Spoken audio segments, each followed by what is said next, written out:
Problem number 2 को देखिएगा, very short के अंदर वर्क पावर एनर्जी का, जो कि बहुत अच्छा रहेगा, आपको समझने में भी आसानी होगी। क्वेश्चन आपसे ये कह रहा है कि अर्थ जो है सन के चारों तरफ घूम रही है, तो जाहिर सी बात है अर्थ पर सन का ग्रेविटेशनल फोर्स एक्ट कर रहा है, और वो जाहिर सी बात है सन के सेंटर की तरफ को होता है ग्रेविटेशनल फोर्स, क्योंकि अर्थ को खींचने की कोशिश कर रही है सन की ग्रेविटी, लेकिन अर्थ जो है सर्कुलर ऑर्बिट में घूम रही है।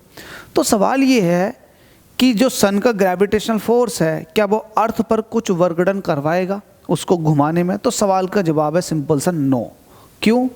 देखो, नो इसलिए है क्योंकि आपको पता है ग्रेविटेशनल फोर्स जो है ये एक नॉन कंजर्वेटिव फोर्स है, sorry for that conservative force है। ग्रेविटेशनल फोर्स कंजर्वेटिव फोर्स है, और कंजर्वेटिव फोर्स जो होते हैं ना, अगर उनके थ्रू आप किसी एक कंप्लीट साइकिल में, एक कंप्लीट राउंड में वर्कडन देखोगे तो वर्कडन जीरो होगा। क्यों जीरो होगा? क्योंकि कंजर्वेटिव फोर्स के लिए आप एक कंप्लीट साइकिल में आप देखोगे टोटल डिस्प्लेसमेंट या फिर नेट डिस्प्लेसमेंट।